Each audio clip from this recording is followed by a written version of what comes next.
그가 빠져나가고 후임자가 들어서게 되면 그 후임자는 감당하기가 쉽지가 않은 거예요.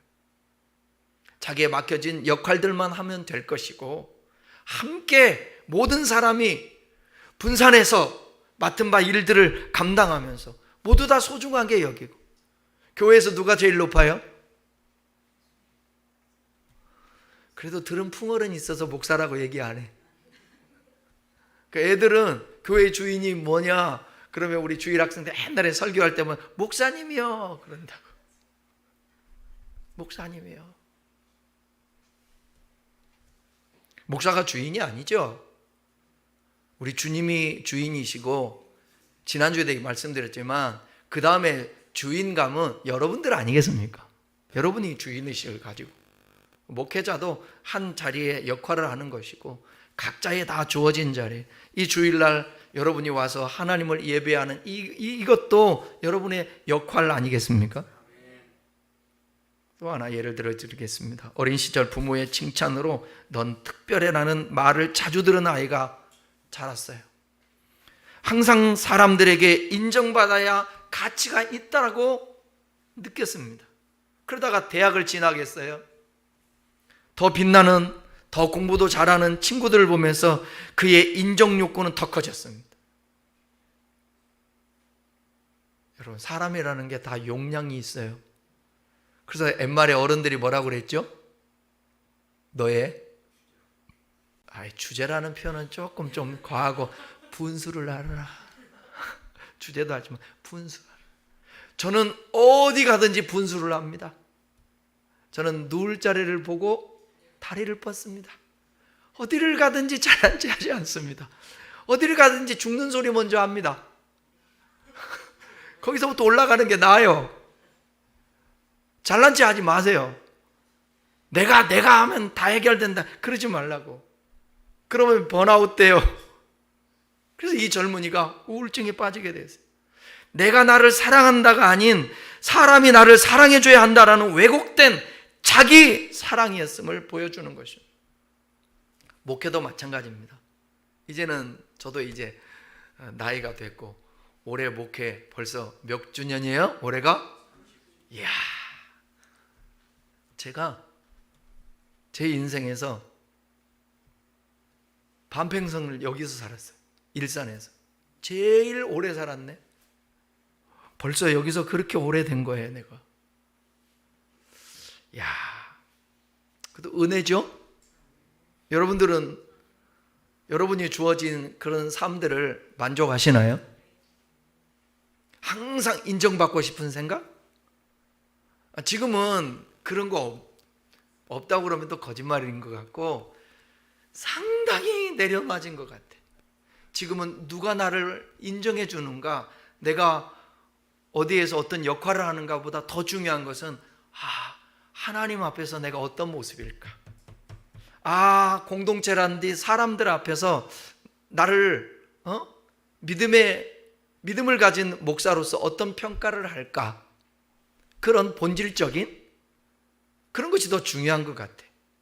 내가 누구한테 인정받는다 그 차원이 아니라 하나님의 사람으로서, 그만큼 하나님의 사람으로서 몸부림치면서 살아왔는데 그 모습이, 여러분, 사람들은 나이 들면 추해진다라고 그러잖아요.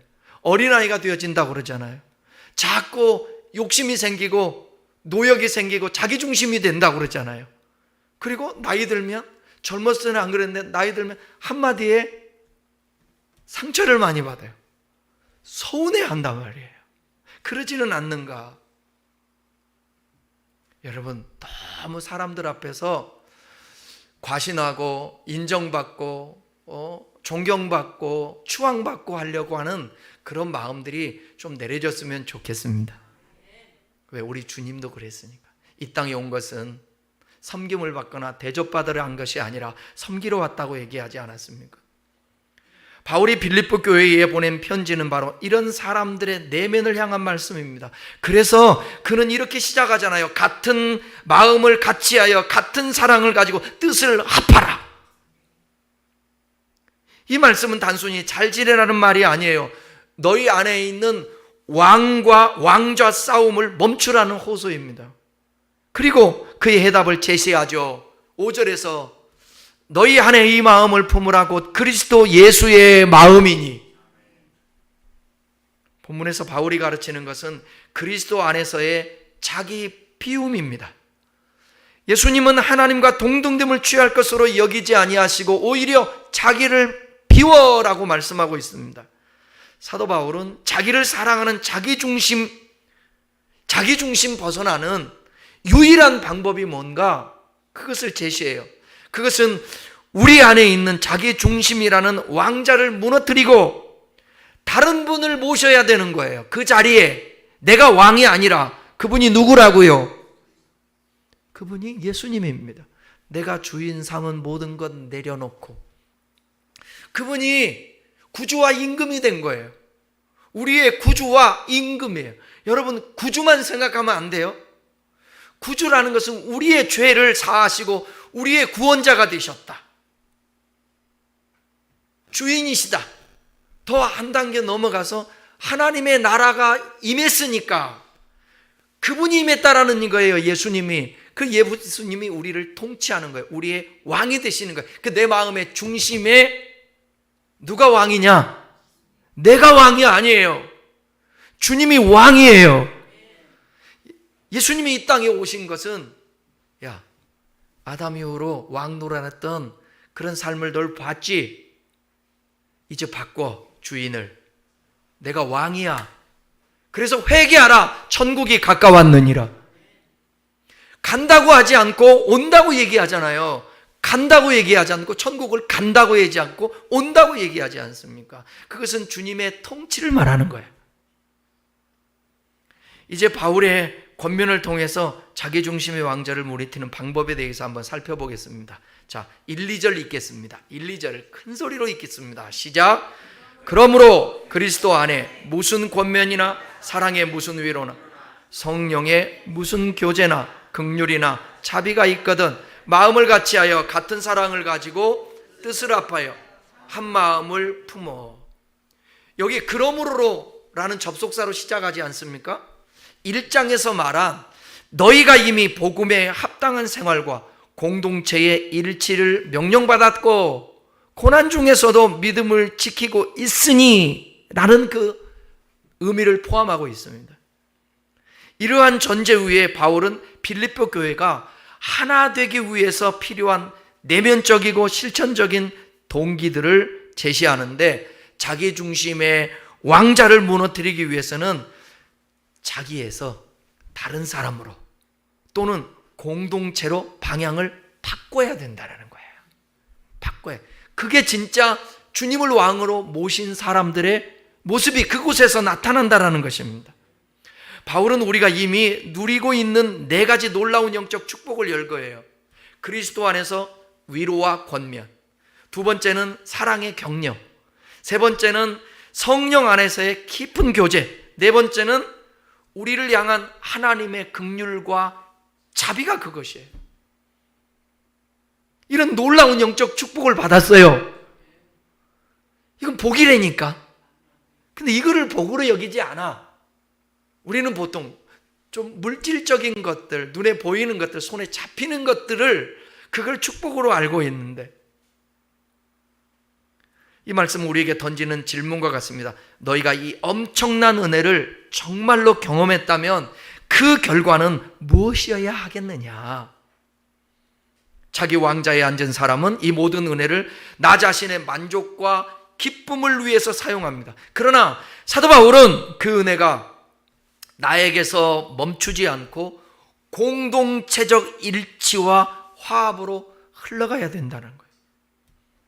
우리는 마음을 같이하고 뜻을 합하여 한 마음을 품는 것, 그것이 곧 자기 중심의 왕자를 내려놓고 공동체 중심으로 나아가는 첫걸음입니다. 나의 기쁨도 기쁨이지만 더 주님이 원하는 것은 뭐냐면 공동체의 기쁨인 거예요.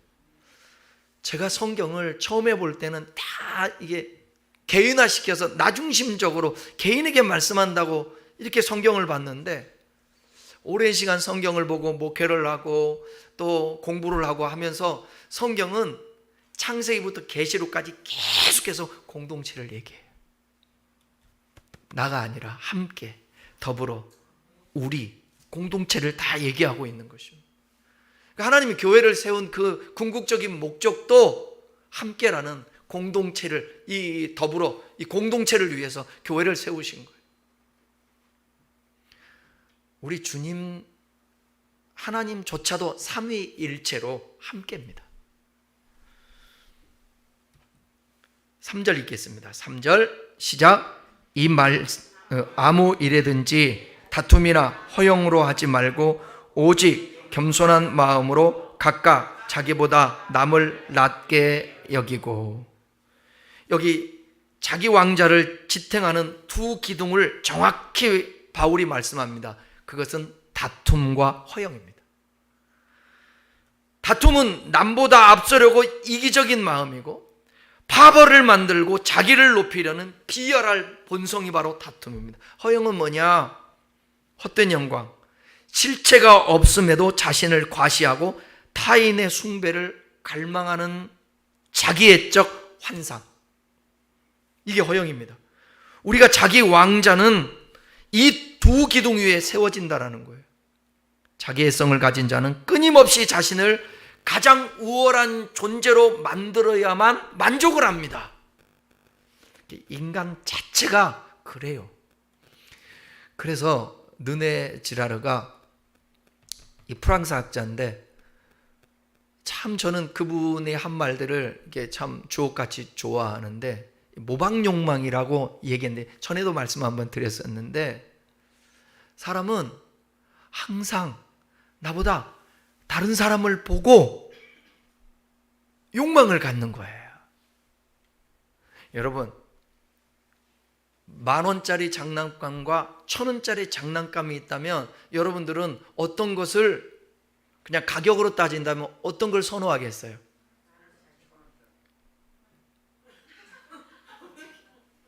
와서 설교해요. 그러면 아니, 가격으로 따지면 설교를 너무 잘 듣고 은혜에 꽉 젖어가고 예수님 같아서 다른 사람이 비싼 것 같고, 아니 보통, 그럼 보통 안수 입사님 보통들 하면 10,000원짜리하고 1,000원짜리 어느 걸 원해? 저기도 병자가 하나 더 있어요. 자, 봐요. 보통은 10,000원짜리지 않습니까? 그럼 애들이 이 10,000원짜리를 딱 선택, 좋으니까 갖고 놀아요.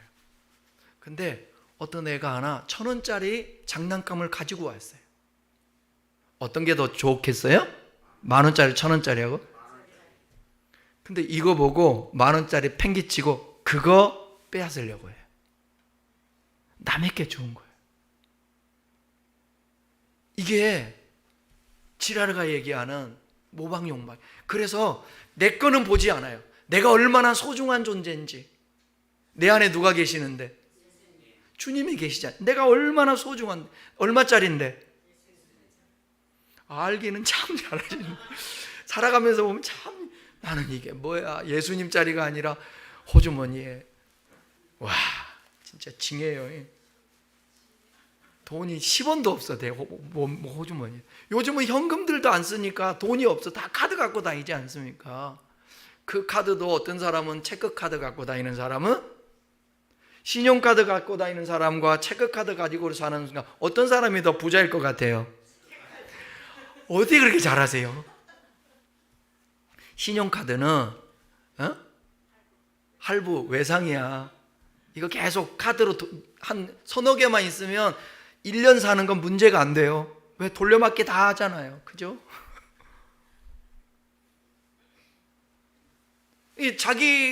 자기가 나는 돈도 하나도 없는데, 예수님 자르라고 하면서 돈 없다고 나는 돈도 하나도 없다. 나는 왜 이렇게 못났냐. 여러분, 잘 가꿔야 합니다. 저는 나이 들수록 더 가꿔야 되고, 이제는 저도 이제 60 가까이 되니까 친구들 만나잖아요. 막 짜증이 나요. 냄새가 나. 할아버지 냄새가 나. 나도 그런 냄새 안 나? 그래, 집사람한테 물어봐. 내 몸에서 냄새 나지 않냐고. 여기 연세 드신 분들은, 남자분들은 꼭 샤워 자주 하고 옷 자주 갈아입고, 제발 이 귀 밑에도 좀 잘 닦고, 냄새가 귀 밑에서 많이 나니까. 그런데 너무 사람이 자기만 바라보고 자기 사랑해 주기를 원하고 이러면 안 되죠. 이 욕망이, 사람의 욕망이 너무 큰 거예요. 여러분 물어볼게요. 요즘은 좀 많이 이게 바뀌고 있는데, 화장품 선전을 하는 사람을 이쁜 사람으로, 피부 좋은 사람으로 할까요? 아니면 안 이쁜 사람과 피부가 안 좋은 사람으로 할까요? 그냥 전자 후자 하면 돼요. 전자죠. 몸매도 옷 선전하는데 몸매를 좋은 사람으로 할까요? 안 좋은 사람으로 할까요? 거의 좋은 사람. 왜? 그거 보면서 모방하는 거예요. 아, 나도 저렇게 이쁠까? 저거 입으면 멋있을까? 그러는 거예요. 그러니까 인간은 너무 이게 자기중심적으로 항상 생각을 해요. 그러다 보니까 모방하죠. 성경은 이렇게 얘기합니다. 바울은 이 파괴적인 행위 대신 겸손한 마음을 가지라고 명령합니다. 이 겸손은 단순히 자신을 비하하는 것이 아니라 핵심은 뭐냐면 각각 자기보다 남을 낮게 여기는 것. 제가 이 말씀을 묵상을 해봤어요. 이게 어려울까요? 쉬울까요? 사실 자기보다 못났거든. 일도 못하거든. 아는 것도 없거든. 생긴 것도 못났거든. 근데 어떻게 자기보다 낮게 여길 수 있냐고요. 이거 위선일 수 있지 않습니까? 이거 거짓말일 수 있지 않습니까? 그럼 반대로 생각해 보십시다. 예수님은 퍼펙트 하신 분 맞죠? 완전하시죠?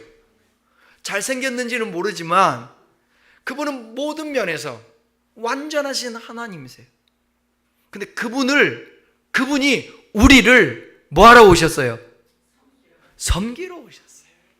섬기러 오셨다고.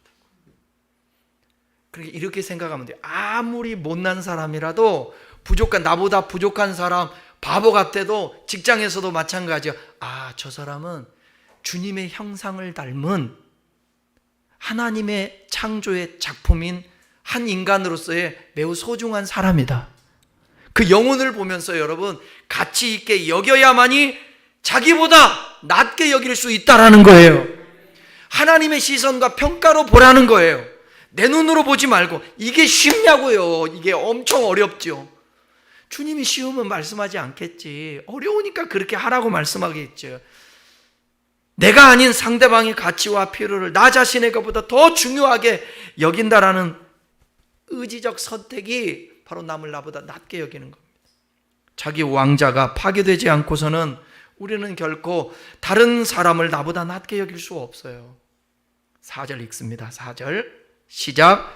각각 자기 일을 돌아볼 뿐더러 또한 각각 다른 사람들의 일을 돌아보아 나의 기쁨을 충만하게 하라. 자기중심의 왕자에 갇힌 사람은 시야가 극도로 좁아지면서 모든 것을 나에게 이익이 되는가라는 기준으로 판단합니다. 오직 자기 일, 내 성공, 내 명예, 내 만족에만 몰두합니다. 그래서 사도 바울은 이 울타리에서 벗어나야 된다라고 촉구하고 있는 거예요. 다른 사람들의 일을 적극적으로 돌봐야 된다라는 것입니다. 나만이 아니라. 여러분, 긴 젓가락이 있어요. 밥을 먹어야 돼요. 어떻게 해야 돼요? 너무 길은데? 너무 길어서 내가 먹을 수 없어요. 어떻게 해야 돼요? 그거예요. 서로요. 다른 사람을 배려하고 먹이는 것입니다. 다른 사람을 돌봐야 되는 것입니다. 여기 돌본다라는 것은 그냥 구경하는 것이 아니에요. 공감하는 마음으로 그들의 필요를 살피고 실질적인 도움을 주기 위해서 움직이는 것이에요. 여러분, 그렇게 살아야 주님 앞에 섰을 때에 선악간의 판단 받아요. 나만 생각하며 살지 말고. 그래, 공동체가 필요하다니까. 공동체를 위해서 내가 도울 수 없다면 기도라도 하는 거예요. 물질로 도울 수 없다면. 내가 조금 나으면 내가 밥 한 끼라도 사주고 위로해주고 선물이라도 주고 그런 거 아니겠어요? 아멘입니까?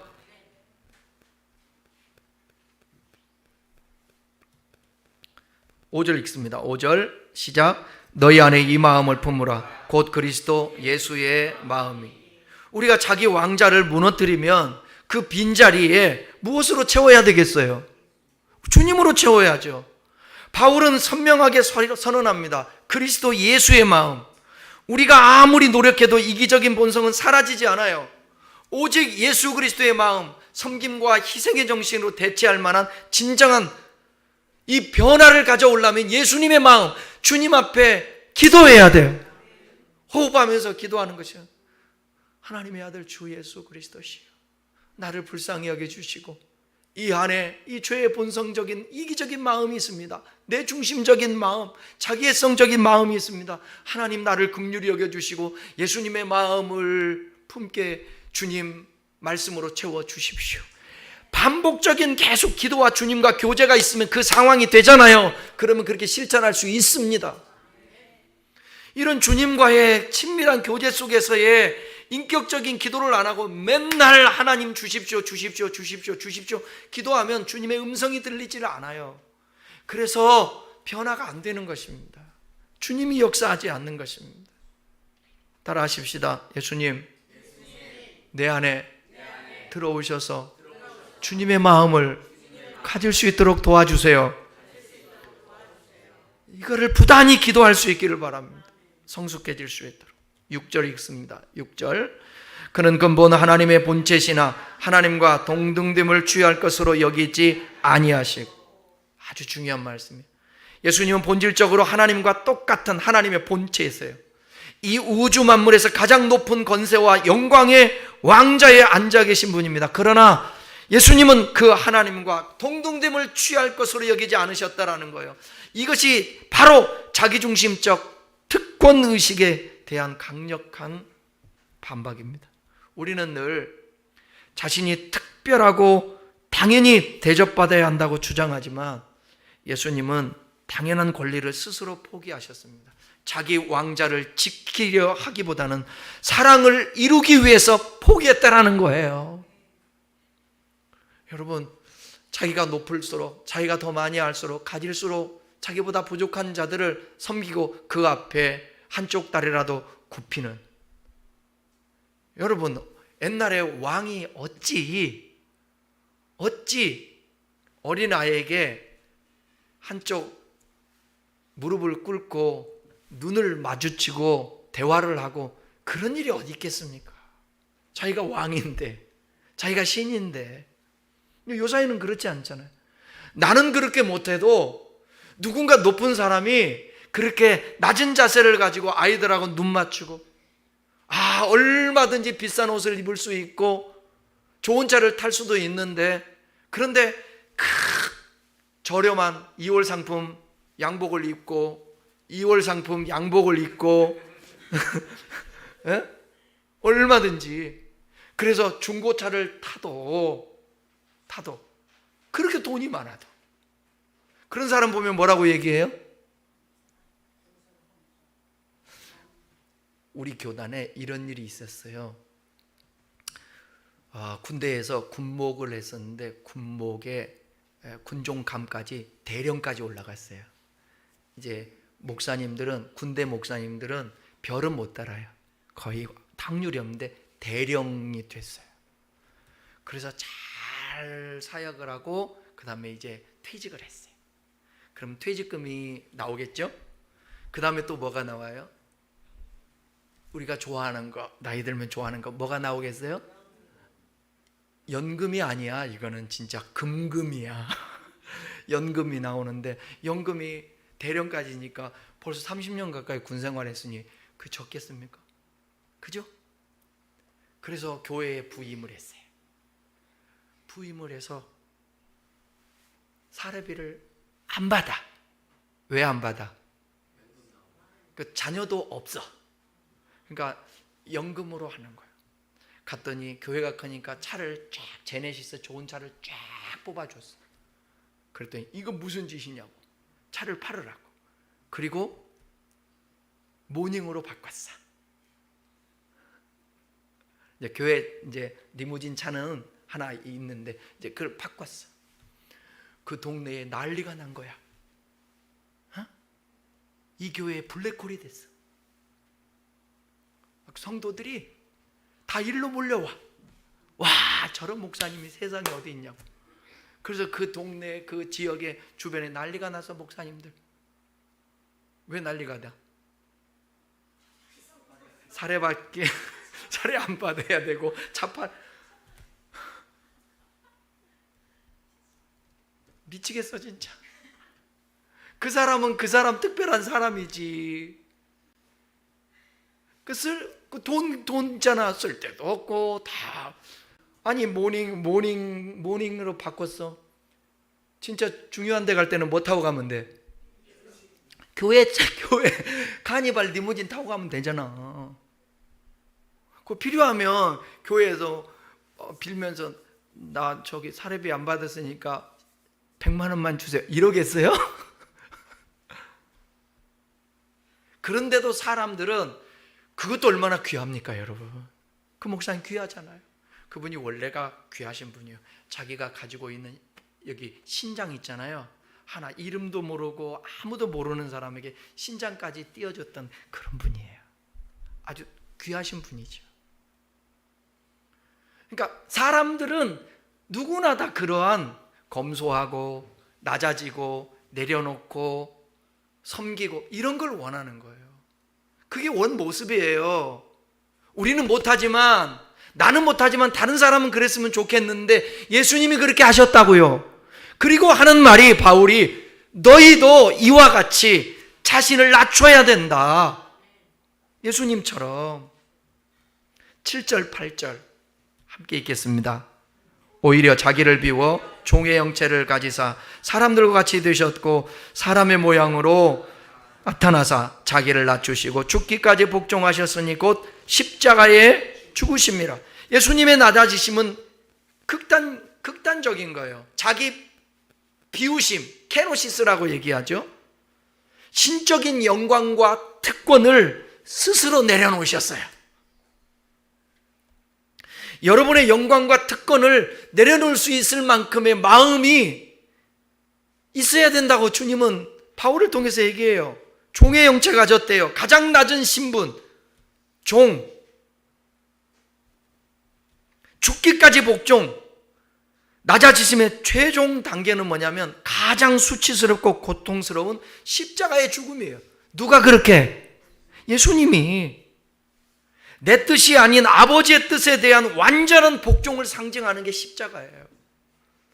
예수님이 요한복음에서 6장, 제가 참 좋아하는 말씀이에요. 6장 38절에서 40절에 이렇게 얘기했어요. 한번 여러분 천천히 또박또박 읽어봐요. 내가 하늘에서 내려온 것은 내 뜻을 행하려 함이 아니. 잠깐만요. 내가 하늘에서 내려왔다. 자기를 비워 종의 형체를 가진 하늘에서 내려온 것은 내 뜻을 행하려 함이 아니라, 자기 중심이 아니죠. 내 뜻을 행하려 함이 아니요. 그 다음에요, 나를 보내신 이의 뜻을 행하려 함이라, 하나님의 뜻을 행하기 위해서. 그 다음에요, 나를 보내신 이의 뜻은 내게 주신 자 중에 내가 하나도 잃어버리지 아니하시고 마지막 날에 다시 살리는 것이 내 아버지의 뜻은 아들을 보고 믿는 자마다 영생을 얻는 이것이니 마지막 날에 내가 이를 다시 살리리라 하시니. 아버지의 뜻이 뭐냐? 인류를 사랑해서 구원하는 거예요. 그 구원하기 위해서는 십자가를 져야 되는 거예요. 그것을 너무너무 힘들지만 우리 예수님은 아버지의 뜻을 받들어 순종하는 거예요. 첫째 아담은 불순종했지만 둘째 아담 예수는 순종한 거예요. 여러분, 우리가 히브리서에서도 이제 그런 말씀들이 있는데 우리 구원받은 것으로 끝나는 거 아니에요. 그 다음에 뭐냐면 예수님은 구원만 이루신 것이 아니라 예수님은 또 우리의 어떻게 살아야 될 것인지 앞서가신 분이에요. 그래서 예수님처럼 선구자인 예수님을 바라보고 우리가 따라가는 것입니다. 우리도 그러니까 예수님처럼 나 자신을 비워 우리의 가족들과 내 이웃들과 주변에 있는 사람들이 구원받을 수 있도록 우리가 하나님의 말씀 안에 옷을 입고 하나님의 뜻을 행하며 순종해야 되겠죠. 자기 왕자에 앉은 사람은 결코 복종하지 않습니다. 그러나 예수님은 자기의 뜻을 완전히 내려놓고 하나님께 순종함으로써 우리에게 자기 왕자의 파기가 곧 생명과 구원임을 보여주셨습니다. 여러분, 자신을 비우고 타인을 사랑하고 희생하면 우리에게 어떤 역사가 있는 줄 아십니까? 예수님을 이렇게 하셨어요. 자, 9절 10절 읽고 이제 말씀을 정리하겠습니다. 9절 10절 없나요? 자, 그러면 여러분들 같이 성경을 찾아서 한번 봅시다. 이러므로 하나님이 그를 지극히 높여 모든 이름 위에 뛰어난 이름을 주사 하늘에 있는 자들과 땅에 있는 자들, 땅 아래에 있는 자들에게 모든 무릎을 예수의 이름으로 꿇게 하시고 모든 입으로 예수 그리스도를 주라 시인하여 하나님 아버지께 영광을 돌리게 하셨느니라. 여러분, 죽기까지 복종하며 자기를 비하하고 섬기니까 주님이 높여주세요. 그리고 그 발 앞에 다 무릎을 꿇게 해요. 그리고 예수님 앞에 주라고 시인해요. 그리고 하나님 앞에 영광을 돌렸어요. 낮아짐은 여러분 그냥 낮아진 것으로 끝나는 것이 아니라 오히려 낮아짐을 통하여서 하나님이 높여주시기도 하시고 인정해 주신다라는 것입니다. 그러니까 너무 내 중심적으로 살지 말자고요. 내 중심에 이 왕자를 무너뜨리자고요. 그럴 때 주님이 왕자 되시면 주님이 우리를 인도하시고 주님이 나에게 삶에 의미 있게 하시고 뭐 높여주실 수도 있고 그냥 두실 수도 있지만 하나님이 우리에게 가장 선하게 역사하신다라는 거, 유익되게 복되게 그런 삶이 평안이 있고요. 그렇게 살아야 평안에 기도할 때 응답도 있고 필요를 위해서 기도할 때 하나님이 응답해 주시기도 하지 않겠어요? 우리의 대부분의 기도는 우리 중심이라서 하나님이 들어주시지 않는 거예요. 요한일서 5장에 보게 되면 그의 뜻대로 구하면 그가 들으심이라 말씀하고 있습니다. 말씀을 마치겠습니다. 우리의 삶에 다툼과 분열이 있다면 그것은 나라는 우상이 아직도 마음 왕자에 앉아있기 때문에 그래요. 나를 주장하고 막 사랑하고 그러면서 자랑하고 내 중심적으로 하려고 하면 반드시 다툼이 생겨요. 분열이 생겨요.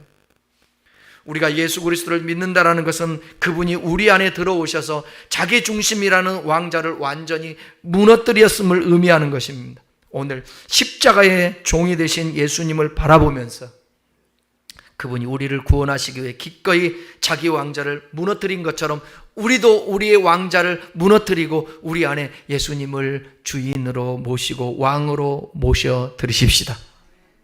그럴 때 우리가 자기 왕자를 무너뜨릴 때 우리는 비로소 진정한 화평과 일치를 경험하고 공동체가 살아나고 가정이 편안해지고 내가 머무는 곳곳마다 항상 화해와 그 속에 은혜가 임할 줄 믿습니다. 기도하겠습니다.